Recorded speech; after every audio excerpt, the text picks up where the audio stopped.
Aleluias, louvado seja Deus, louvado seja o nome de Jesus, o nosso Rei. Aleluias, louvado seja o nome de Jesus, bendito para sempre. Louvado seja Deus, louvado seja o nosso Rei. Aleluias. Bendito é o nome de Jesus. Estamos entrando aí no ar. Aleluias. Com a escola Beriana Ramá. Glórias, glórias, glórias. Aleluias. Louvado seja o nome de Jesus. Glória a Deus. Boa noite, você, meu querido irmão, minha irmã. Paz do Senhor. Irmã Márcia, paz do Senhor, minha querida. Deus abençoe tua vida, viu? Deus te abençoe. E estamos aí entrando no ar mais uma vez, né? Com mais uma escola Beriana Ramá. Mais um dia onde vamos juntos compartilhar a palavra de Deus. Os irmãos estão entrando e já estaremos iniciando a nossa aula. E eu peço aos irmãos que vão compartilhando. Amém? Vão compartilhando a aula à medida do possível, né? Que os irmãos possam. Vão compartilhando a aula para que mais irmãos, mais pessoas possam estar assistindo. Tá ok? Aleluias. Louvado seja Deus. Vai compartilhando com seus irmãos aí, com quem você pode, né? Vai compartilhando a nossa escola Beriana Ramá. A paz a todos, vocês estão entrando aí, a paz do Senhor, meus irmãos, a paz a todos, prazer poder falar com vocês, né? Estamos aí dando início à nossa aula e já vamos começar a matéria. Os irmãos já estão entrando, né? Amém, amém, a paz, queridos, a paz a todos. Como é bom poder falar com vocês, poder estar falando com vocês mesmo pela live, mas é muito bom poder estar entrando na sua casa, entrando no seu lar e podendo deixar uma palavra de Deus aí pro seu coração e juntos a gente aprender, né?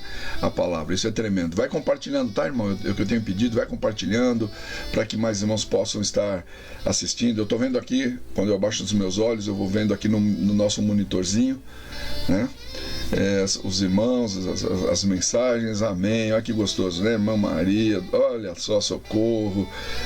A Rosineide, lá, minha querida irmã Rosineide, lá de Alagoas, olha aí, ó, nos assistindo. Um abração, irmã. Deus abençoe você, o maridão Rogério, os filhos, a família aí, a paz do Senhor para vocês, viu? De Alagoas, deixa aí o nosso abraço, né? Para os meus queridos irmãos, né? Amém, que bom. Queridos, nós estamos aí, vamos entrar na nossa aula então, né? Mais um dia, o Pai nos permitiu, em que nós vamos poder compartilhar a palavra de Deus. Hoje, amados, nós vamos estudar a 6ª carta do livro do Apocalipse, endereçada à igreja de Filadélfia, tá ok? É o que nós vamos estar tratando, vai ser o nosso assunto dessa noite, a nossa penúltima carta, né? E a próxima aula será a nossa última carta das 7, que é a igreja de Laodiceia, tá bom? Mas que bênção podemos estar ministrando a palavra de Deus. Vai compartilhando, tá, irmãos? Eu sempre tenho pedido, se você pode, compartilha, para que mais irmãos possam acompanhar e possam ser abençoados também, tá bom? Vou fazer uma oração com você e em seguida vamos já compartilhar essa carta, tá bom? Vamos orar com Deus. Senhor nosso Deus, nosso amado Pai, nós te louvamos nessa noite. Te agradecemos, Pai, pela misericórdia, pelo teu amor. Te agradeço porque mais uma vez posso estar ministrando a escola Beriana Ramá aos meus irmãos. Mais uma vez nós juntos estaremos lendo um pouquinho mais um trecho da tua palavra e mais um pouco aprendendo contigo. Deus amado, estende a tua mão, nos dá sabedoria e graça para ministrar, dá aos meus irmãos sabedoria também, abre a mente e o entendimento de todos nós, para que possamos ser edificados pela palavra, porque essa palavra transforma, liberta, renova, orienta. Senhor, como dependemos, como precisamos, Senhor, como o Senhor mesmo o Senhor Jesus disse que nem só de pão viveria o homem, mas de toda a palavra que sai da boca do Senhor. E nós queremos nos alimentar dessa palavra. Ministra o nosso coração, Pai. Fala conosco, Espírito Santo. Tenha total liberdade para tratar e ministrar. No nome de Jesus eu oro e te louvo. Amém e amém. Glórias a Deus. Amém, Jesus. Queridos, então, como eu tenho dito, nós estudamos as já 5 cartas do Apocalipse, né? Igreja de Éfeso, Esmirna, Pérgamo, Tiatira, Sardes e agora hoje Filadélfia. Cada igreja, a gente comentou, cada igreja Jesus enaltecia pela sua obra ou pelo seu trabalho, como também ele repreendia pelos seus erros, né? Corrigia a igreja, né? E em todas as suas cartas nós vemos que ele olha a igreja, ele observa a igreja, e vimos que Jesus a cada igreja ele se manifesta, ele se apresenta, né, de uma forma segundo a necessidade da igreja, ou segundo o problema que a igreja estava enfrentando, ou segundo os erros da igreja. Então Jesus se apresenta de uma forma que tem relação com aquela igreja a qual ele está enviando a carta, tá ok? Nós vimos aqui Éfeso, a igreja que deixou o primeiro amor. Esmirna, a igreja sofredora, a igreja mártir. Pérgamo, a igreja que era casada com o mundo, né? Vimos a igreja de Tiatira, uma igreja tolerante com as coisas que estavam acontecendo. Ela tolerava no meio delas, aceitava no meio dela coisas que não deveria. Vimos a semana passada a igreja de Sardes, a igreja que estava morta, né? Onde o Senhor então diz a ela que ela precisava do Espírito urgentemente na vida dela, ser reavivada, né? Ressuscitar, na verdade. E hoje vamos falar sobre uma igreja bem gostosa, a carta até, que é a carta endereçada à igreja de Filadélfia, que era a igreja do amor perfeito. Olha que coisa gostosa, né? Tanta falta de amor a gente vê nos nossos dias, e essa igreja, a igreja de Filadélfia, que é uma das igrejas ali da Ásia Menor, das 7 igrejas da Ásia Menor, né? Era a igreja conhecida, se tornou conhecida pelo seu amor, a igreja do amor perfeito. Coisa maravilhosa, né? Quero começar com um texto áureo, falando do seu coração, como tenho feito nas cartas, né? É um texto que tem a ver com a carta, né? E com a situação da igreja de Filadélfia. Está em 1 João capítulo 2, verso 5, onde o escritor sagrado diz assim: olha, mas qualquer que guarda a sua palavra, o amor de Deus está nele, verdadeiramente aperfeiçoado. Nisto conhecemos que estamos nele. Então, queridos, nós temos aprendido com as cartas, a palavra de Deus é sempre orientação e direção para a nossa vida. Então, já começando aí nesse primeiro texto de 1 João 2,5, que diz, né, mas qualquer que guarda a sua palavra, o amor de Deus está nele, verdadeiramente aperfeiçoado. Nisto conhecemos que estamos nele. Então a gente já começa a aprender com a palavra de Deus aqui, que primeiro há necessidade de se guardar o quê? A palavra, né, de Deus, né? Porque aquele que guarda, qualquer que guarda, aquele que guarda, como diz João aqui, né, a sua palavra, o amor de Deus está nele sendo aperfeiçoado. Como é importante para que a manifestação de Deus se faça na nossa vida, temos que conhecer, reter, guardar a palavra. E quando diz guardar, querido, é você praticar, é você reter com você, é você fazer dela princípios para a sua vida, direção, entende? Que seja ela o norte da sua vida. E quando você faz isso, o amor de Deus vai se aperfeiçoando na sua vida, na nossa vida. E João termina dizendo que nisto, então, conhecemos que estamos nele. Tá? Isso já é um termômetro para a nossa vida, né, irmão? É um termômetro para a nossa vida. Será que eu estou realmente ligado no Senhor? Eu estou no Senhor? Eu guardo a sua palavra? Isto é, eu ouço, eu estudo, eu aprendo, eu pratico, eu vivo essa palavra, certo, querido? Então, nisto o mundo nos identifica como servos de Deus, como filhos de Deus, como cristãos. Quando a palavra de Deus está em nós, vivemos essa palavra e ela vai gerando em nós, entre outras coisas, o amor de Deus, aquele amor que vem do Pai, tá ok? Mas vamos falar mais sobre isso já já. Querido, então eu quero começar, nós vamos começar lendo a carta em si, né? A carta aí que Jesus envia através de João, né? No livro do Apocalipse. Então vamos ler Apocalipse capítulo 3, do versículos 7 ao 13. Já vou pôr aí para você ir acompanhando comigo. Então, vamos lá, vamos colocar aqui, olha, já vou começar colocando para você acompanhar comigo aqui. Vamos ver o que diz a palavra de Deus então, olha. E ao anjo da igreja que está em Filadélfia, escreve: isto diz o que é santo, o que é verdadeiro, o que tem a chave de Davi, o que abre e ninguém fecha, e fecha e ninguém abre. Eu sei as tuas obras, eis que diante de ti pus uma porta aberta, e ninguém a pode fechar. Tendo pouca força, guardaste a minha palavra e não negaste o meu nome. Eis que eu farei aos da sinagoga de Satanás, aos que se dizem judeus e não são, mas mentem, eis que eu farei que venham e adorem prostrados aos teus pés, e saibam que eu te amo. Vamos colocar mais uma parte.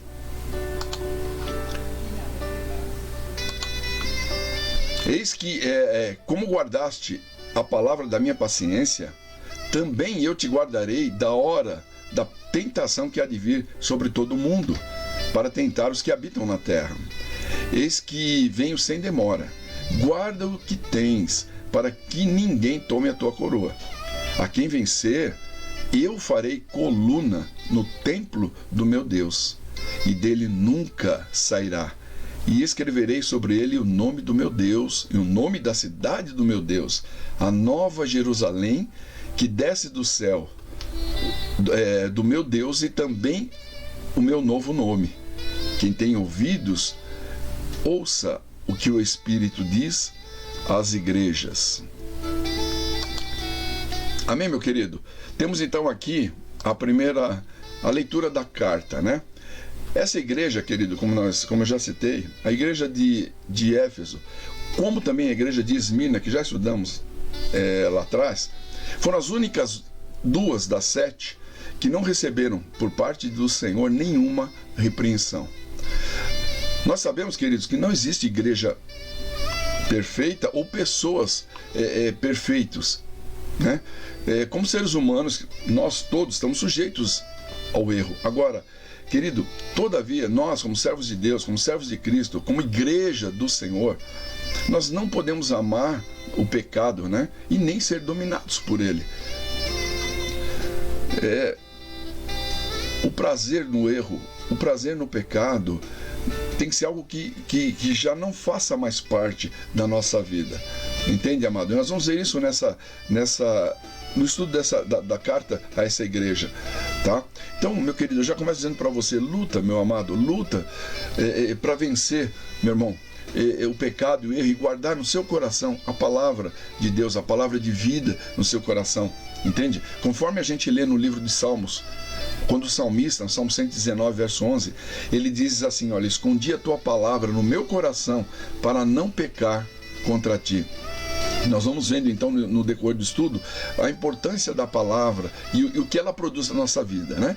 Então, o salmista diz isso: escondi a tua palavra no meu coração para não pecar contra ti. Então, querido, como eu estava dizendo, lute, amado irmão, luta para você viver dessa forma, para que o erro não faça parte da sua vida, o pecado seja banido da sua vida, né? Como eu disse, não existe igreja perfeita, não existem cristãos perfeitos. Estamos sujeitos ao erro, sim, mas não podemos amar o pecado, amar o erro. Entende? A nossa vida é uma vida de luta contra isto, né? Como diz o salmista que lê agora, né? Como eu venço? Como eu tenho forças para vencer? Através da palavra de Deus, retendo no meu coração, guardando, né? Como o salmista diz, escondi no meu coração para não pecar. Isto é, eu tendo dentro de mim os teus princípios, os teus valores firmados no meu coração. Querido, eu vou lutar quando o pecado vem, quando a tentação vem, quando o problema vem, né? Quando aquilo que quer me derrubar vem, eu tenho a palavra dentro de mim que me mostra, que me diz, não, isso eu não posso, isso você não pode, isso está errado, e você luta contra.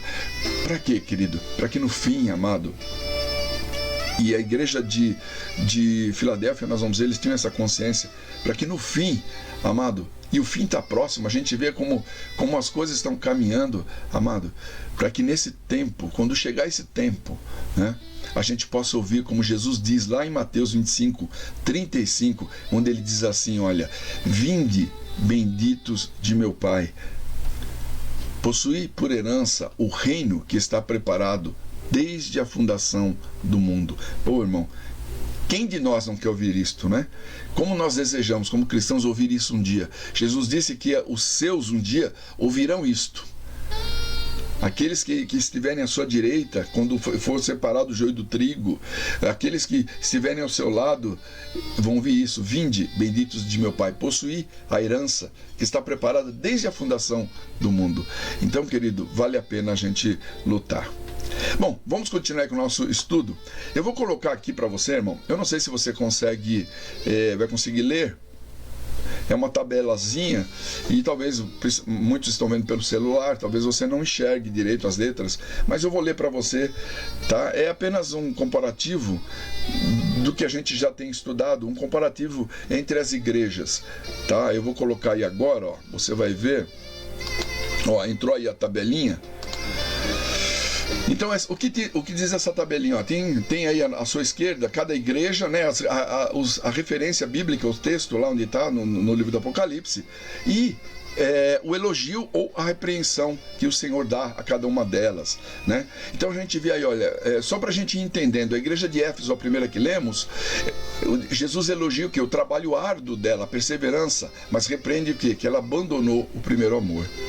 Já Esmirna, que eu já citei, ela é uma igreja que sofria. Jesus elogia a igreja pelo seu sofrimento, pela perseguição dela, mesmo meio à pobreza, e ela não recebe de Jesus nenhuma repreensão da forma que estava caminhando. Que coisa bonita, né? Já temos a igreja de Pérgamo, né? É uma igreja que Jesus repreende, porque ela permanecia fiel à fé, ela defendia a fé, tudo, mas é uma igreja que transigia, que eu pus aqui, né? Que ela tolerava o erro, o pecado, ela tolerava, embora eles pregavam, faziam a obra, mas tolerando o erro no meio deles, né? E isso Jesus repreende eles. Depois tem a igreja de Tiatira, né? Uma igreja que tinha amor, né? Jesus enaltece o seu amor, a sua fé, o seu serviço, né? Mas ao mesmo tempo também ele repreende muitos com imoralidade dentro da igreja, no meio da igreja, e Jesus repreende isso. Isso não poderia estar existindo. Aí lemos a semana passada sobre Sardes, né? Uma igreja que também tinha sua eficiência no seu trabalho, era uma igreja que trabalhava, servia ao Senhor, mas uma igreja que vivia o evangelho, uma vida cristã muito superficial. Hoje vamos ver Filadélfia, uma igreja aí fiel, né? Jesus vai enaltecer, a gente viu aí já a carta, Jesus enaltece a sua fidelidade e não recebe dele nenhuma repreensão. E por último, que vamos ver a semana passada, a igreja de Laodiceia, né? Que infelizmente Jesus não elogia, nenhum elogio ela recebe, sim, ela é repreendida por sua indiferença, mas isso a gente vai falar a semana que vem, né? Então, vamos falar aqui, voltando então ao texto aqui, igreja de Filadélfia, né? Amados, a palavra-chave aí que a gente já comecei falando dessa igreja é o amor fraternal, né? O amor entre irmãos. Filadélfia, a igreja de Filadélfia, irmãos, não era uma igreja tão importante quanto Éfeso, nem rica quanto a de Laodiceia, que nós vamos estudar, né?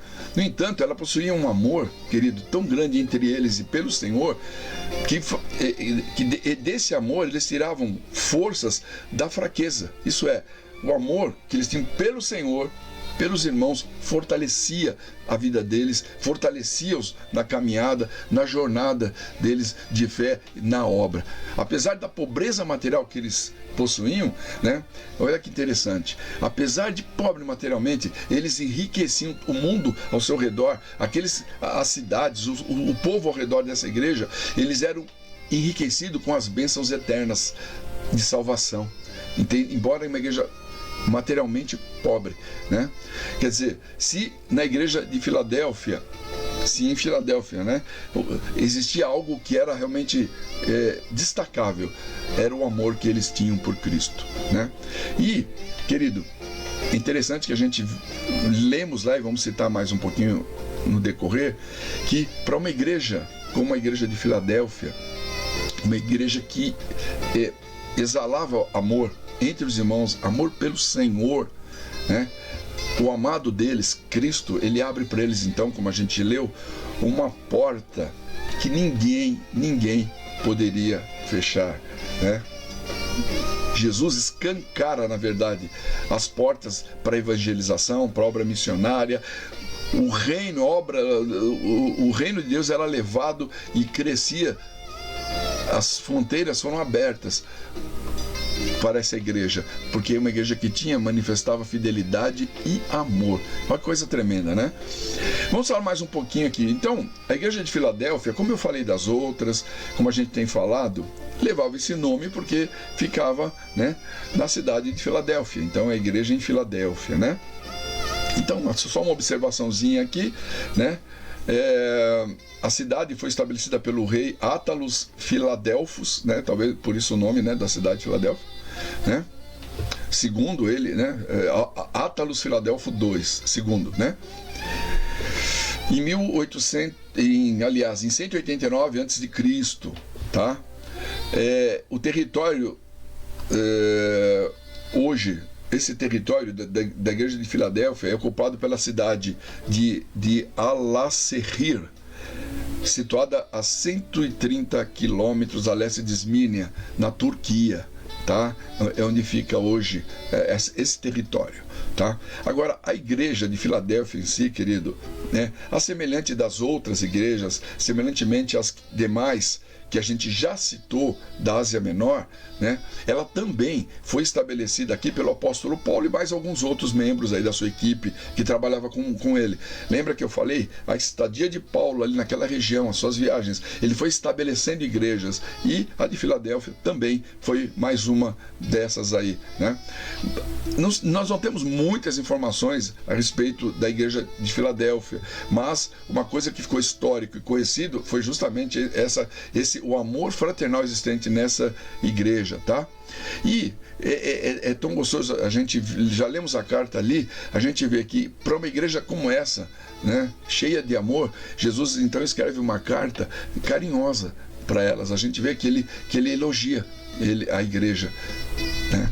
Então, vamos lá então, vamos continuar. Vamos falar um pouquinho, como eu tenho feito em todas as cartas, e já comecei dizendo lá, sobre a forma que Jesus se identifica com a igreja de Filadélfia, né? Lembra que eu citei, amados, e falei no começo já da aula, para cada uma das cartas, Jesus se identifica de uma forma, né? Então, ao anjo aqui da igreja de Filadélfia, que é o responsável pela igreja, como a gente tem citado, né?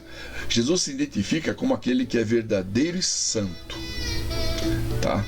Então, querido, somente alguém com essas características, somente alguém que com essa credencial de ser o verdadeiro e ser o santo, somente ele, mais ninguém, poderia receber da parte do Pai, né, as chaves da casa de Davi. Essa é uma profecia que está lá em Isaías, tá? E com essas chaves, então, ele pode abrir todas as portas e fechar todas as portas também. A gente vai falar um pouquinho depois sobre essa profecia. Então, Jesus se apresenta como santo ao anjo da igreja de Filadélfia.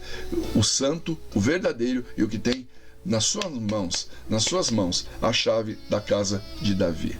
Coisa linda, né? Então vamos falar um pouquinho sobre isso. Jesus, como o santo de Deus. No versículo 7 ele se apresenta assim.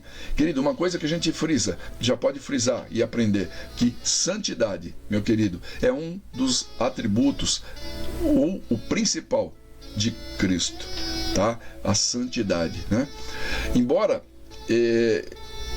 santo significa separado. Embora Jesus fosse separado do pecado, né? ele não se separou dos pecadores, mas o que? Ele se ofereceu de uma forma carinhosa, sacrificialmente, para nos salvar, para nos resgatar, né? Para nos livrar das nossas iniquidades. Embora ele seja esse santo, ele se apresenta como santo e verdadeiro, né? Quer dizer, o separado de Deus, ele é o separado de Deus.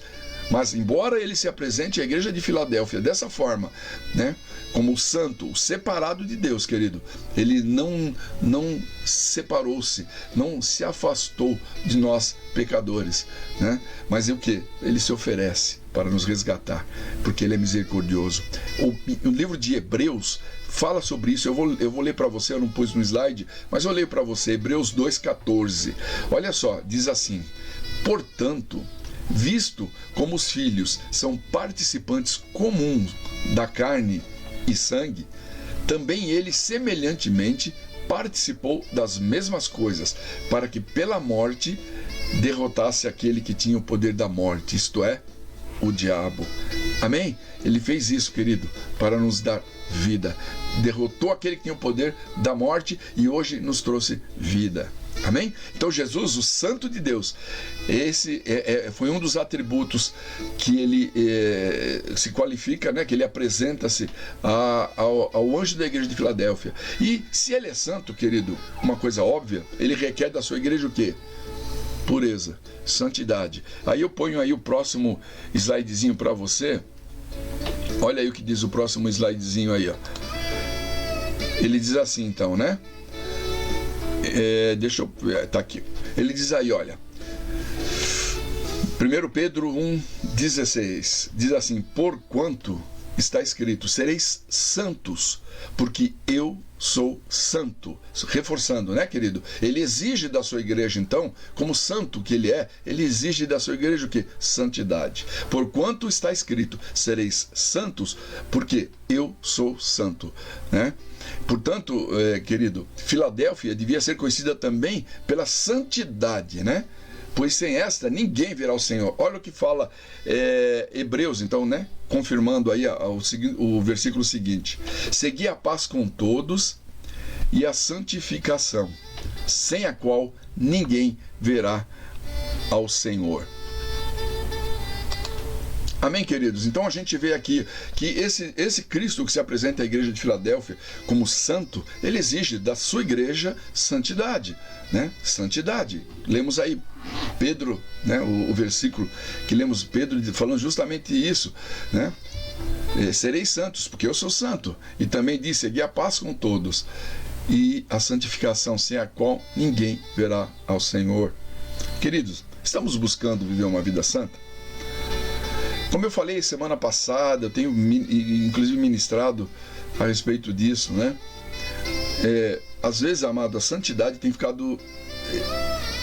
sido posta de lado nas igrejas. A santificação, a santidade, né? Quando falamos de santidade, quando falamos de santificação, muitas vezes parece que estamos falando de uma coisa totalmente fora do contexto. Santidade, santificação, né? Mas, querido, Jesus diz: sem ela não tem salvação. Ninguém verá a Deus, né? Como lemos aí, ó. Sem a santificação, ninguém pode ver a Deus, né? Então, a questão é: como eu me comporto fora da igreja? O que eu costumo ver, ouvir, conversar, né? Frequentar? Tudo isso é para a gente pôr na balança, viu, querido? Porque isso faz parte da vida do servo de Deus, né? E a gente não pode desprezar estas coisas, porque não podemos esquecer. Aquele que tem os olhos de fogo, que se apresentou em João no começo, na nossa primeira aula do livro do Apocalipse, aí, quando ele se apresenta a João como aquele que tem os olhos de fogo, ele está vendo a sua igreja, né, meu querido? E a gente vê aí ele descrevendo cada igreja, suas qualidades e seus defeitos, né? Então, como está o meu relacionamento com os irmãos, né? E com todos que eu tenho contato, com todas as pessoas com que eu me relaciono, né? Como está o meu testemunho de vida? Isso é para a gente analisar, né? A minha santificação da minha vida. Querido, quando a gente vem para Jesus, a gente vem carregando um monte de problemas, de pecados, de práticas erradas, de costumes errados, de gostos, de valores errados. A gente vem mesmo carregados, né, de palavreado pesado, imundo, profano, mas, querido, a tendência, e é o normal, é o Senhor ir trabalhando na nossa vida, trazendo o quê? Santidade, santificando a nossa vida, purificando a santidade, né? Como a gente já leu aí, o Senhor falando, faz parte da nossa vida. A segunda coisa, a segunda maneira como Jesus se apresenta, querido, é como verdadeiro. Verdadeiro. Ele se apresenta como verdadeiro, né? E Jesus, apresentando-se como verdadeiro, porque ele diz, né, o santo e verdadeiro. Deixa eu ver se está alguma falha aqui na minha internet, deixa eu ver. Aí, acho que tá ok, tá? Acho que eu tô tendo alguma falha aqui, vamos ver se eu melhoro aqui, ó.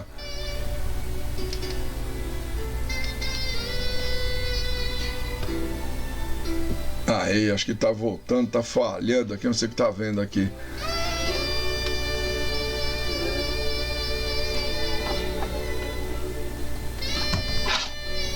Amém. Será que voltou aí? Tá falhando, tá dando verde. Vamos ver aí se agora volta ao normal. Amém. Acho que agora voltou, né? Estabilizou aí, sei lá o que tá acontecendo aí nessa internet, mas acho que estabilizou? Amém? Então estamos aí. Vamos continuar, meu querido. Então, querido, vamos lá. Jesus então se apresenta como santo e verdadeiro, né? E como verdadeiro, Jesus requer da sua igreja uma postura verdadeira também da igreja, né? E Filadélfia, não só uma postura verdadeira, mas uma postura de alguém de uma igreja que professava aquela fé que eles tinham, né? E Filadélfia, ela é uma igreja assim, ela tinha essas características, né? Características, ela estava disposta a professar o nome de Cristo, a pregar, a falar, a evangelizar, a levar o nome de Cristo até as últimas consequências, né? Ela não se conformava com o mundo. Uma igreja, querido, com membros realmente transformados, pessoas transformadas pelo Espírito Santo, sem a forma do mundo, isto é, o seu comportamento, seus valores, ideais, paixões, né? Expectativas, isso tudo a igreja de Filadélfia estava vivendo dentro de uma visão cristã. Assim nós temos que ser como igreja, né? Padrões, nosso padrão de vida, ética, valores morais, sociais, comportamentais, né? Os nossos objetivos, nossos sonhos, irmãos, eles devem ir além do material. É isso que a igreja de Filadélfia, ela vivia isso. Quer dizer, nós precisamos ser firmados, né, com bases em padrões espirituais, visando, querido, uma vida, logicamente, uma vida de progresso, de conquista, sim, mas sem que isso interfira, amado, na nossa vida espiritual, né? Ou sem ferir a nossa vida espiritual, sem negociar os nossos valores espirituais, né? Comprometendo aí a nossa caminhada com Deus e a vida eterna, entende? Então, isso é uma igreja verdadeira, e nós precisamos isso, sem falsificar o evangelho, não viver de experiências, de aparência, perdão, né? Mas de experiências verdadeiras, uma igreja transparente. É assim que temos que ser, uma igreja verdadeira, limpa, viver o evangelho com integralidade, exemplarmente. É isso que Jesus requer, santidade e ser verdadeiro, entende? Será, irmãos, que as nossas escolhas estão de alguma forma afetando o nosso futuro espiritual, nossa vida espiritual, né? Nós temos que estar analisando isso na nossa vida, o meu comportamento, a minha atitude, os meus valores, se eles não estão contaminando, prejudicando a minha vida com Deus, como servo de Deus, como igreja do Senhor. Lembrando, Jesus se apresenta dessas formas, né? Como santo, como um verdadeiro. Aquilo que eu sou, querido, como cristão, eu tenho que ser não só dentro da igreja, fora da igreja, em casa, na rua, na escola, no trabalho, onde eu estiver, aqueles valores, eles têm que estar incrustados no meu coração, e eu tenho que trazer comigo a santidade, a moral, os valores espirituais, né? Claro, a nossa vida, nós trabalhamos, lutamos, você tem que lutar para conquistar, para tudo mais, só que, meu querido, você não pode se deixar contaminar de forma a ser roubado de você, a sua vida espiritual, com as atitudes, com as decisões que toma, né? Você tem que estar sempre prezando e sempre olhando isso, tá? Outra coisa, né, que Jesus ele quer ver da sua igreja, uma igreja confessante, isto é, uma igreja que testemunha de Jesus. E Filadélfia era uma igreja que testemunhava do amor de Deus. Embora uma igreja pobre, é uma igreja que podia enriquecer aqueles que estavam ao seu redor, porque pregava o evangelho, né? E outra forma que Jesus se apresenta, né, é que ele é santo, verdadeiro, que tem nas suas mãos a chave de Davi, a chave da casa de Davi. Quer dizer, Jesus, querido, ele é o representante autorizado, o maior representante autorizado para ter na sua mão a chave de Davi, conforme a promessa, né, que foi feita lá atrás. Somente ele tinha condições de exercer, de ter sobre si essa chave e poder exercer aqui o tríplice ministério messiânico que ele exerceu, que foi de profeta, sacerdote e rei. Só Jesus pôde cumprir isso na sua vida. No Salmo 100, versos de 1 a 7, a gente encontra sobre isso, fala sobre isso. A gente não vai estar lendo agora sobre isso, né? Então, veja bem,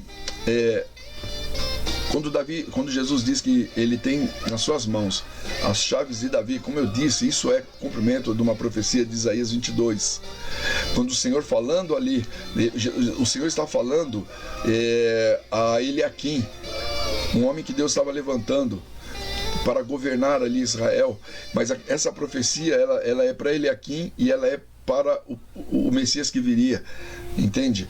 E ele diz assim, até eu trouxe um trecho, eu quero pôr aí para você, esse trecho da profecia, onde o Senhor diz que ele teria sobre si as chaves de Davi na sua mão. Olha que profecia bonita, e se cumpre em Jesus. E só ele pôde ter esse triplo ministério aqui, messiânico, que foi de profeta, de sacerdote e de rei. Eu vou pôr para você, a gente vai ler Isaías 22, versículo 22 a 25. Vou pôr aqui, olha, deixa eu abrir aqui, Isaías, ó, eu estou pondo para você aí, ó. Olha o que diz então a palavra de Deus aí, olha. O Senhor diz assim, olha, porei sobre o seu ombro a chave de Davi, da casa de Davi. Ele abrirá e ninguém fechará. Fechará e ninguém abrirá. Fincá-lo-ei como estaca em lugar firme. E ele será como um trono de honra para a casa de seu pai. Nele pendurarão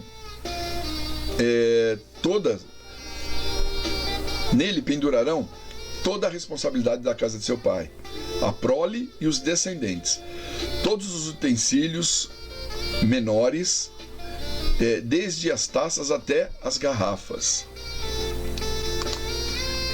Naquele dia, diz o Senhor dos Exércitos, a estaca que fora fincada em lugar firme será tirada, será arrancada e cairá, e a carga que nela estava se desprenderá, porque o Senhor o disse. Aleluias, glória a Deus. Veja bem aqui, meu irmão. Olha então o que a profecia diz aí. Olha, o Senhor está dizendo que poria sobre ele as chaves da casa de Davi. Aquilo que ele abre ninguém fecha, e aquilo que ele fecha ninguém abre. É o que Jesus repete para o pastor da igreja de Filadélfia, né? E aqui também há uma referência até a sua crucificação, a fincá-lo-ei com estaca em lugar firme, né? Nele pendurarão toda a responsabilidade da casa de seu pai. Então, Isaías fala que todo pecado, tudo recaiu sobre ele lá na cruz do Calvário, né? Sobre Jesus. E no verso 25 diz que naqueles dias a estaca que fora fincada em lugar firme será tirada, será arrancada, né? Quer dizer, depois ele foi tirado dali, da cruz e tudo mais. Mas vamos nos até aí a questão da chave da casa de Davi, né? Jesus, então, querido, ele apresentando-se assim, ele deixa bem claro, querido, que na obra, na expansão do reino de Deus, nada iria prevalecer a igreja, né? Porque ele abriria todas as portas. Ele dizia: eu tenho as chaves de Davi nas minhas mãos, e as portas que eu abro, ninguém fecha, e o que eu fecho, ninguém abre. Meu querido, quem pode parar?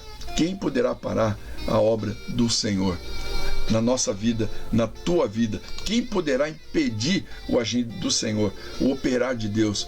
Porque aquele que tem o poder, ele tem na sua mão a chave da casa de Davi.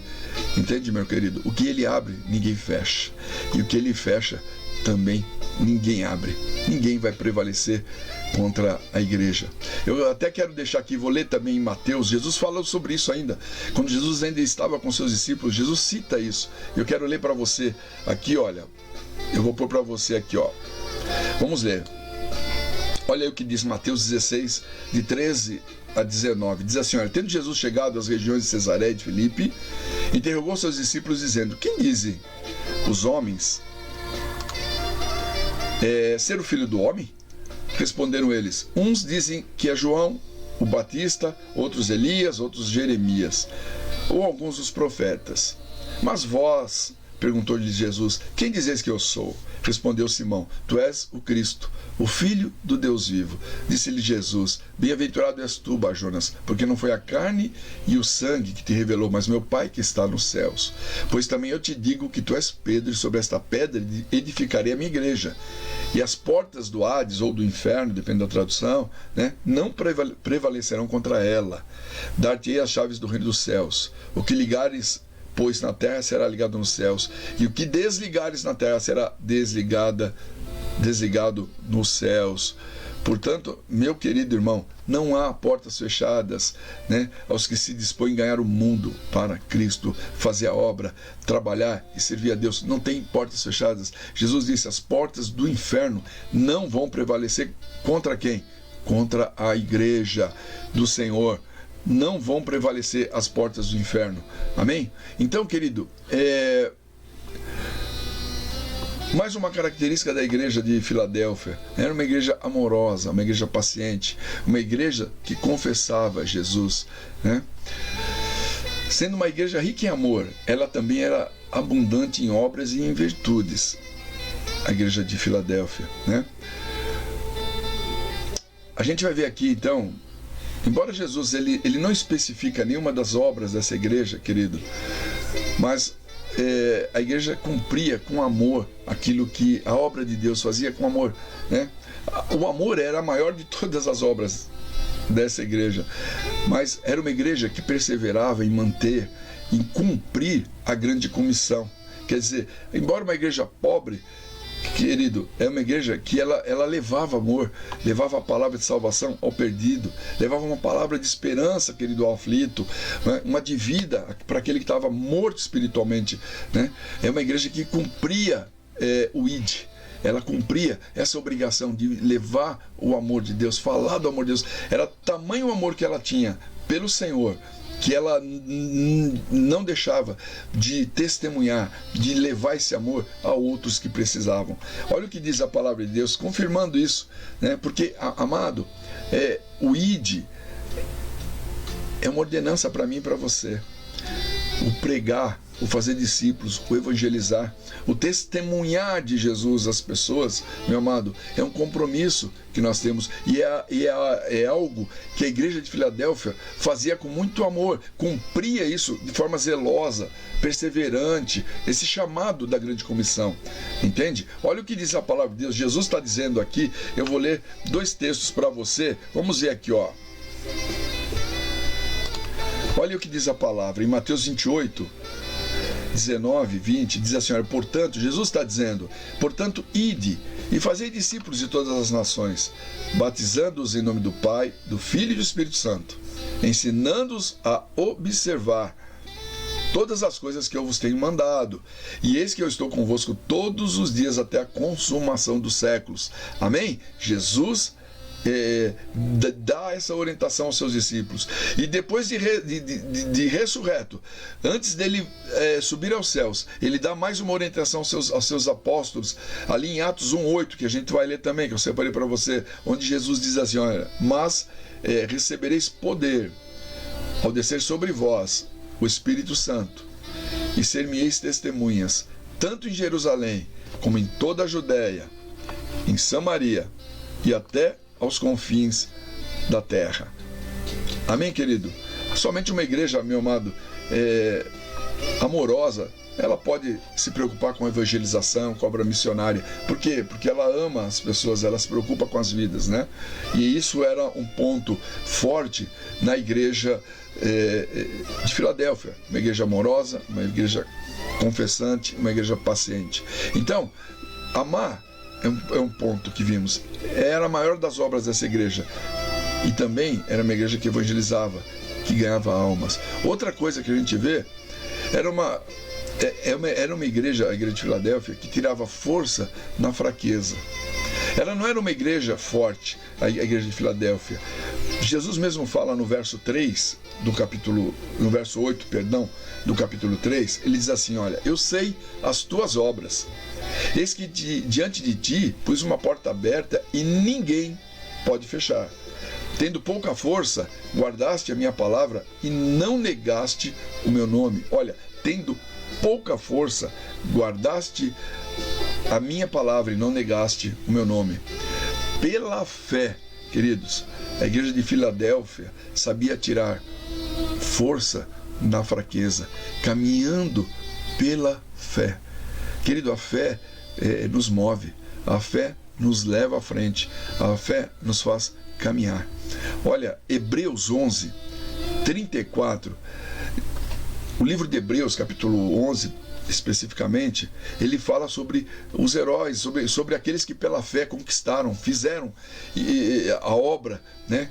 E no verso 34 desse capítulo 11, ele diz assim: olha, tudo pela fé apagaram a força do fogo, escaparam ao fio da espada, da fraqueza tiraram forças, tornaram-se poderosos na guerra, puseram em fuga exércitos estrangeiros. Olha a declaração que o livro de Hebreus faz daquele que tem fé e aonde ele pode chegar. Portanto, querido, olha, quero dizer para você, não importa nós aqui da nossa igreja ou da igreja, quem estiver ouvindo da sua igreja, não importa se a igreja é pequena ou se você, meu irmão, se sente pequeno, faça grandes coisas para Deus, em Deus. Você pode fazer. Sua igreja é pobre ou você é pobre, né? Mas como Filadélfia, enriquece as pessoas, enriquece os miseráveis com o evangelho de Cristo. A igreja de Filadélfia era assim, né? Ela levava, é uma igreja pobre, mas enriquecia o povo ali, levando uma mensagem de salvação, de transformação de vidas. É melhor do que dinheiro, querido. Se a igreja é desconhecida, leva os pecadores a ficarem conhecidos, a serem conhecidos diante do Pai, e o Pai ser conhecido diante deles. Querido irmão, vou dizer para você, não importa, meu irmão, né? Embora você possa se sentir fraco, se sentir incapaz, presta atenção, querido. Quantas pessoas se sentem fracos, se sentem incapazes, acham que não pode, eu não tenho condições, eu não sei. Meu irmão, não desista.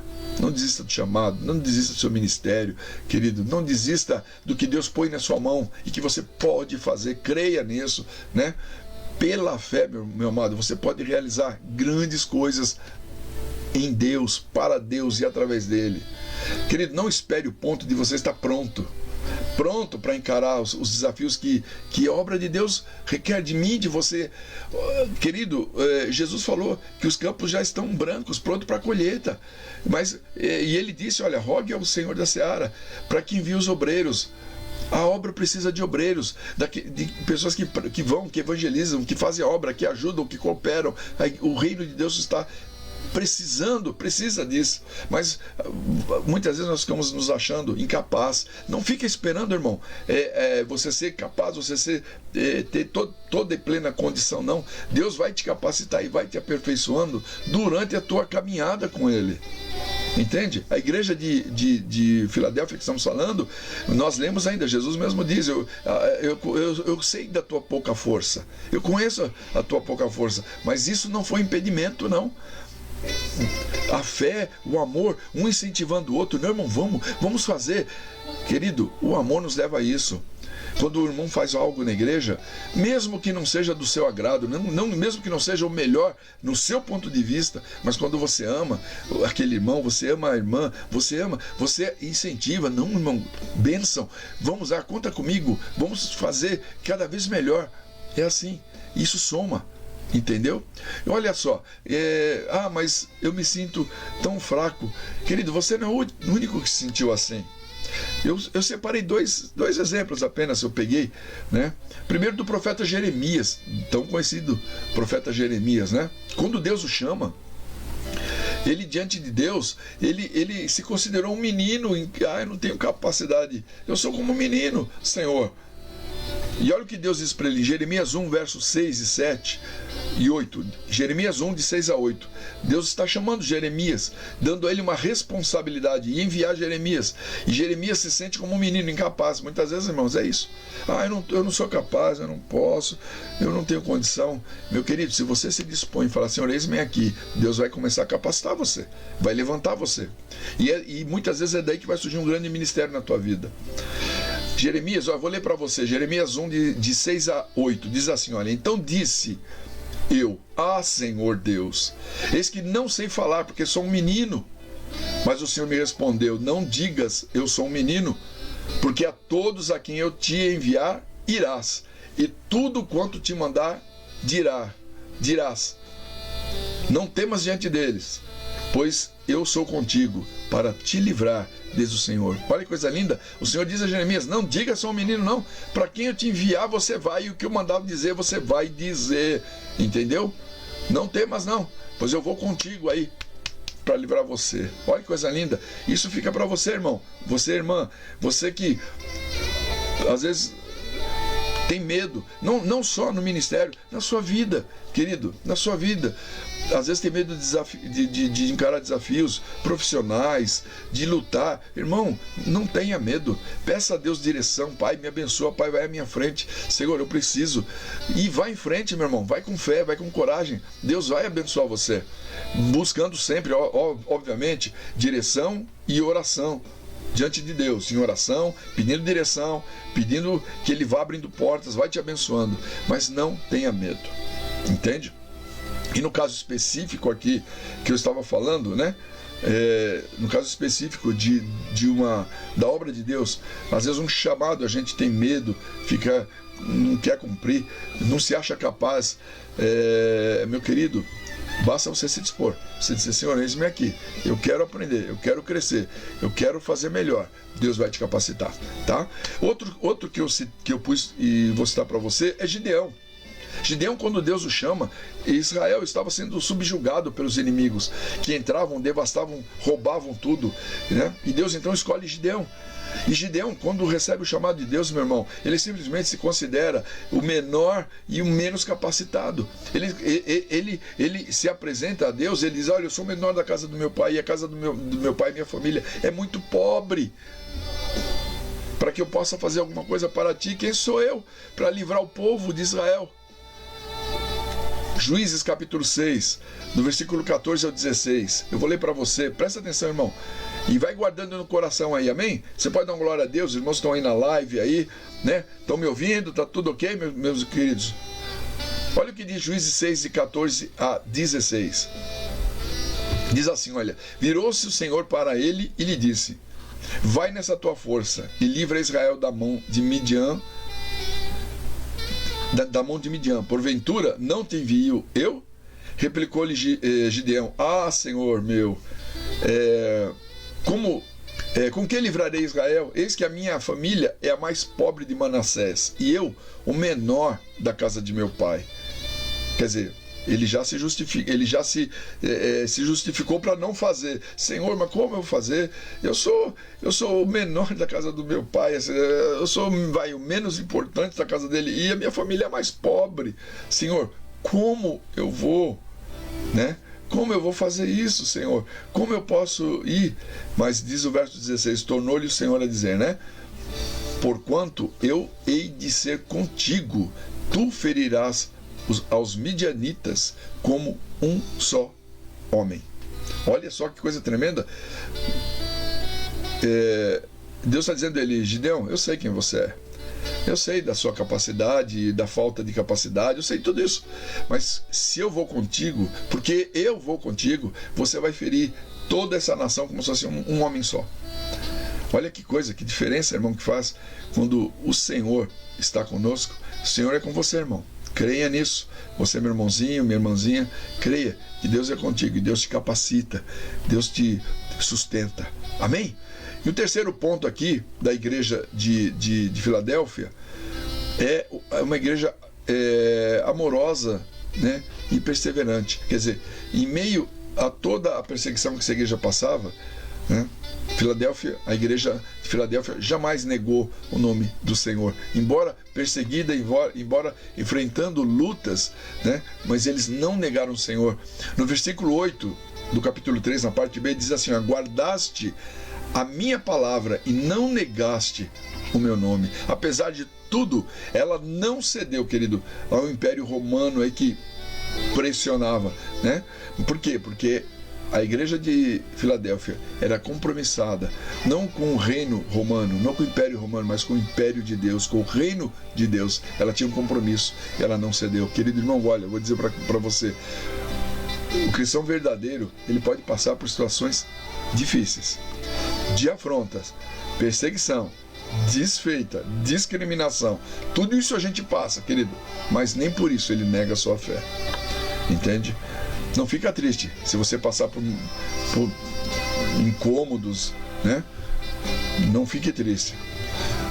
Muitas vezes, queridos, até aqueles que um dia já estiveram na igreja e hoje estão fora, eles não aceitam sua transformação, muitas vezes, a nossa transformação de vida, né? A nossa rejeição, né, que nós fazemos hoje com relação àquilo que desagrada a Deus ou ao pecado, né, que um dia a gente fez, mas hoje não faz mais. Mesmo às vezes pessoas que saíram da igreja, que hoje estão desviadas, às vezes não entendem ou não aceitam o fato de você não querer se envolver com o erro, com a coisa errada, de você não aceitar, não querer mais isso para a tua vida, né?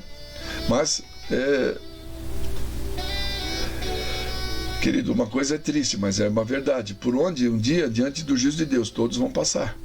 Todos nós vamos passar, né? Todos passarão, crentes ou incrédulos, vão passar diante do juízo dele. E ali não tem desculpa. Não tem desculpa. Então, meu querido, se mantém fiel, né? Além dessas tribulações aqui, voltando à igreja, né, de Filadélfia, além das tribulações externas, né, a perseguição, tudo que havia ali, ela também enfrentava aqui problemas internos, né? Pessoas infiltradas ali, como Jesus cita, as outras igrejas também que eram da região e também eram influenciadas, né, por aqueles que Jesus denomina como sendo da sinagoga de Satanás. Versículo 9 ele fala isso, né? Que eram o quê? Eram os hereges, pessoas ímpias, né, que se infiltravam no meio da igreja o quê? Para distorcer o evangelho, anular aí a graça de Deus salvadora, né, por dificuldade para aqueles que estavam caminhando na fé. Pessoas que tentavam distorcer a fé. Irmãos, não é diferente nos nossos dias. Quantos trabalham para distorcer a fé, para dizer que o que você crê está errado, não é assim, isso é exagero, não é dessa forma. Não, nós inclusive vimos nas outras cartas, né, esse tipo de contaminação entrando nas igrejas, em outras igrejas nós vimos lá atrás, eles enfrentavam essa luta no meio deles. Paulo, o apóstolo Paulo, quando escreve aos Gálatas, ele também cita isso. Eu vou ler rapidinho para você aqui, ó. Só para a gente entender, estamos indo para o fim, tá, querido? Paulo escreve aos Gálatas, ele fala sobre esse tipo de coisa. Ele diz assim, olha, eu vou ler Gálatas capítulo 1, tá? A partir do verso 1. Ele diz assim, apóstolo Paulo, não da parte dos homens, nem por intermédio de homem algum, mas sim por Jesus Cristo e por Deus Pai, que o ressuscitou dentre os mortos, a todos os irmãos que estão comigo, às igrejas da Galácia. Paulo está escrevendo aos irmãos da Galácia. Graça a vós e paz da parte de Deus, Pai, e do Senhor Jesus Cristo, o qual se deu a si mesmo por nossos pecados, para nos livrar do presente século mal, segundo a vontade de Deus Pai. A quem seja a glória para todos sempre. Amém. Aí ele escreve aqui, olha, ele mostra a inconstância, e isso afeta a nossa vida, tem afetado muitos irmãos. Ele fala assim no verso 6, olha, estou admirado de que tão depressa estejais desertando daquele que vos chamou da graça de Cristo para outro evangelho. Quer dizer, Paulo está dizendo, olha, estou admirado como tão depressa vocês saíram do evangelho de Cristo para um outro evangelho, né? Para um outro evangelho. E aí ele diz no verso 7, o qual não é outro, senão que alguns entre vós que vos perturbam e querem perverter o evangelho de Cristo. Quer dizer, querido, os maus obreiros que estavam ali no meio da igreja, se infiltravam no meio da igreja de Filadélfia, né, também estavam ali e causavam problemas, muitos problemas, não eram poucos não, né? E eles estavam ali no meio da sinagoga de Satanás, da igreja do Senhor, como membros que eles eram da sinagoga de Satanás, porque Jesus os chama dessa forma. Mas eles estavam no meio, infiltrando-se na igreja, distorcendo a palavra, querendo tirá-los de andar direito, né? Mas eles lutando, não aceitando a heresia que queria entrar no meio da igreja, não aceitando, uma luta ferrenha para se manter firmes no Senhor, na fé, né? E Jesus tanto reconhece isso e conforta o coração deles, que Jesus fala, eu conheço a fraqueza de vocês, né?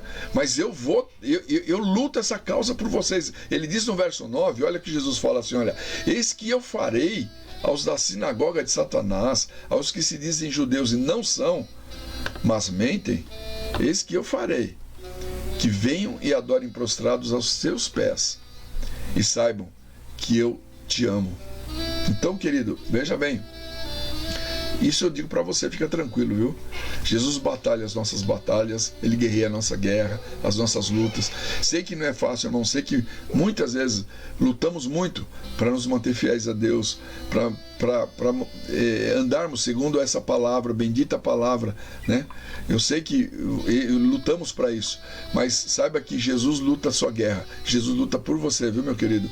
E Ele é quem vai fazer justiça. Jesus estava dizendo aos irmãos lá de Éfeso, olha, eu vou fazer com que esses que estão agindo assim com vocês ainda vão se prostrar e adorar diante de vocês, e vão entender, vão saber que eu amo vocês, que eu estou honrando a vida de vocês.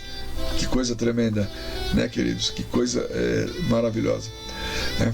Então, querido, Filadélfia aqui, nos últimos dias, né? Olha só que interessante. Enquanto a igreja de Laodiceia, que a gente vai estudar a próxima aula, era a igreja do aqui e do agora, isso é, eles pensavam no bem-estar terreno, em satisfações, né, materiais. Infelizmente, é uma igreja rica, é uma igreja que ela se satisfazia com os bens que tinha, entende? Com o seu status, tá? Filadélfia já não, a perspectiva dela era escatológica, era bíblica, né? Ela encarava com seriedade o fato de que em breve Jesus voltaria, que ele estava voltando. Olha só que interessante, enquanto uma igreja se preocupa só com o bem-estar do hoje, do agora, né? E com isso, irmãos, muitos crentes vivem dessa forma, não zelam da sua vida espiritual. A igreja de Filadélfia não, ela se preocupava, ela sabia que Cristo estava voltando, né? Que Cristo estava vindo, né? Então ela zelava pela sua vida espiritual, pela sua comunhão com Deus, pela sua intimidade, enquanto Laodiceia, uma igreja que mantinha sua comunhão com o mundo, com o mundanismo, esquecendo-se que Cristo em breve viria para buscar uma igreja pura, uma igreja santa, com vestes limpas. Filadélfia não se preocupava, sabia que ela tinha que guardar a santidade, que ela tinha que ter uma vida transformada, porque Jesus estava voltando. Amém? Tanto é que, querido, que na carta que Jesus escreve à igreja de Filadélfia, ele deixa bem claro que ele está aí às portas. Ele diz, no versículo 11, na primeira parte, ele diz assim: eis que venho sem demora. E olha, querido, vou falar uma coisa para vocês, e vocês sabem muito bem, nunca essas palavras se fizeram tão urgentes quanto nos dias de hoje, né? Os acontecimentos que a gente tem visto aqui confirmam todos os dias, né? Anunciam, confirmam as profecias e anunciam que a igreja, o arrebatamento da igreja, querido, está chegando, está aí às portas, entende? E, querido, pode ter certeza, essa igreja, a igreja de Filadélfia, uma igreja que amava o Senhor de todo o coração, ela se alegrou muito e ela esperava muito aquilo que Jesus disse: eis que cedo venho.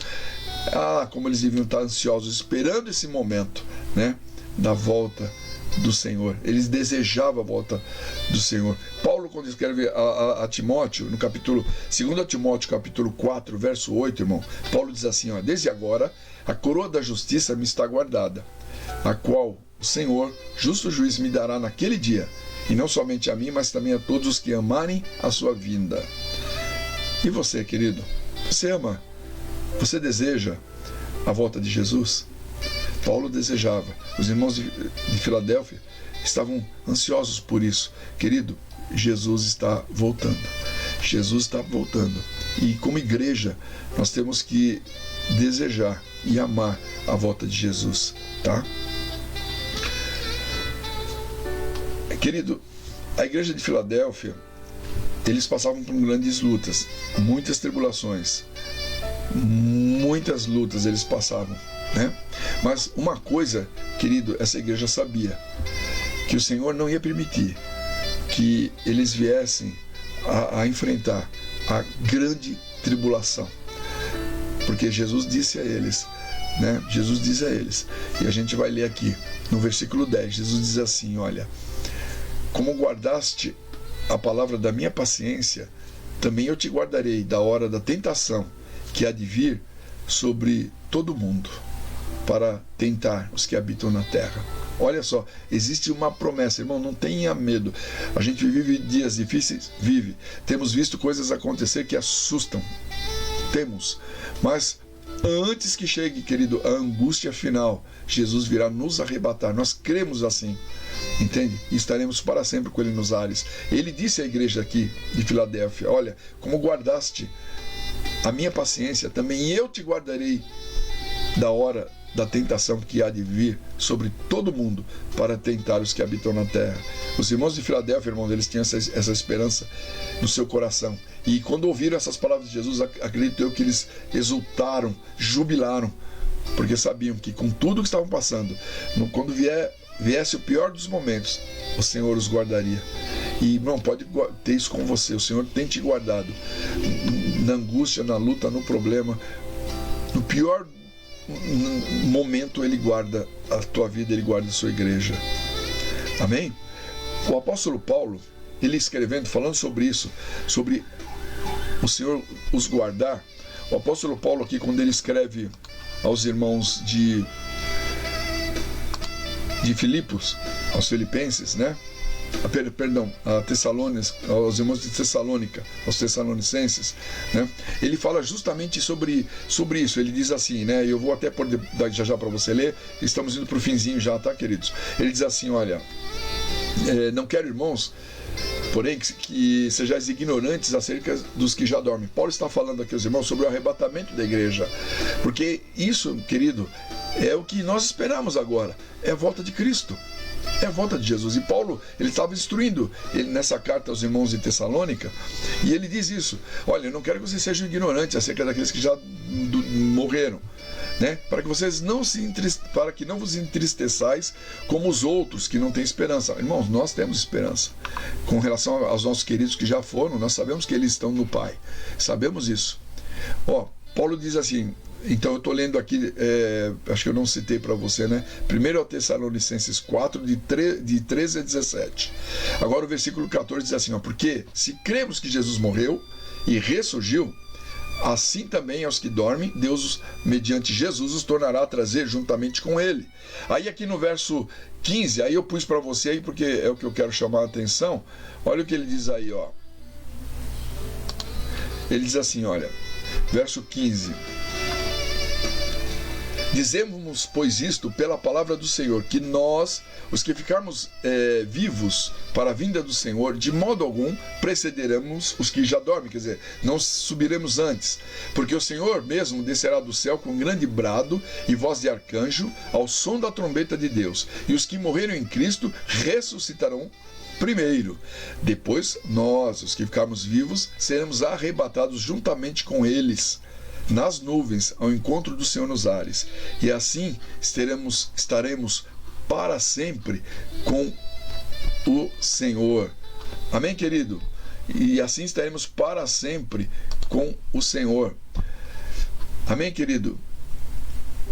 A igreja de Filadélfia, ela já havia recebido aqui, então, a sua aprovação do Senhor. Deus já havia aprovado essa igreja. Só que eles ainda recebem do Senhor, né, uma advertência não, mas uma orientação a se manterem vigilantes para que ninguém roubasse a coroa deles. Quer dizer, o Senhor, ele enalteceu a igreja. Ele falou, olha, eu vou guardá-los quando vier o tempo da dificuldade, o tempo da tentação. Mas Jesus dá a última orientação a eles que eu vou pôr para você aí e fica para os irmãos para a gente encerrar. Ele diz assim, Jesus, para a igreja de Filadélfia. Olha aí o texto. Jesus diz, guarda o que tens, para que ninguém tome a sua coroa. Amém, meu querido? Guarde o que você tem. Jesus disse para a igreja, uma igreja que o amava, que testemunhava, que pregava, que Jesus disse a eles, olha, quando vier a tentação, eu vou guardar vocês, eu vou sustentar, eu vou guardar vocês no pior momento, mas ele disse à igreja, guarda o que vocês têm, para que ninguém roube a sua coroa. Guarda o que você tem, para que ninguém roube. Então, meu querido, a gente encerra a aula de hoje, e eu quero deixar isso no seu coração, né? Vamos preservar a nossa fé, o nosso coração, a nossa obediência. Vamos zelar, como Jesus diz à igreja de Filadélfia, né? No finalzinho ele diz, olha, toma cuidado para que ninguém roube a sua coroa, né?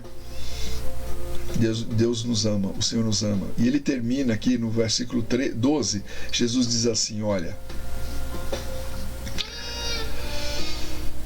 ele promete e nos diz assim, Apocalipse 3:12, a quem vencer, eu farei coluna no templo do meu Deus, e dele nunca sairá.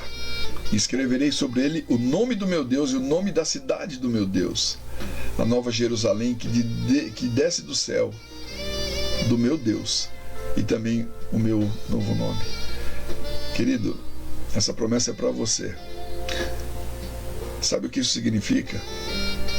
Que nós temos o privilégio, querido,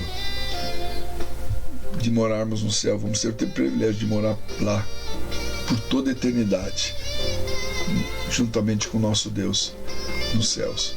Então, querido, guarda no seu coração mais esse estudo, mais esse tempo que nós passamos juntos, né? Guarda no teu coração. Seja você essa igreja amorosa. Faça parte disso, aplique isso na sua vida, querido. Ame ao Senhor, seja fiel. E com certeza essa coroa vai estar reservada para você. Esse lugar na presença do grande rei vai estar preservadinho, guardado para você. O Senhor tem isso para você, né? Preservado, guardado, né? Ao que vencer, ele diz, ao que vencer, eu farei coluna no templo do meu Deus e nunca sairá. Ninguém vai tirar você de lá, ninguém vai poder, né? E olha que coisa, vai escrever sobre essa pessoa o nome do seu Deus, o nome da cidade do seu Deus e também o novo nome que Jesus recebeu. Irmão, que Deus abençoe você, viu, meu querido? E a semana que vem Nós vamos fechar com a igreja, então, de Laodiceia, a última igreja. Então nós vimos, querido, que dessas 7 cartas, 2 igrejas, Esmirna e essa que vemos agora, Filadélfia, não receberam nenhuma repreensão do Senhor, mas elogios. Filadélfia, então, uma carta de amor de Jesus por essa igreja.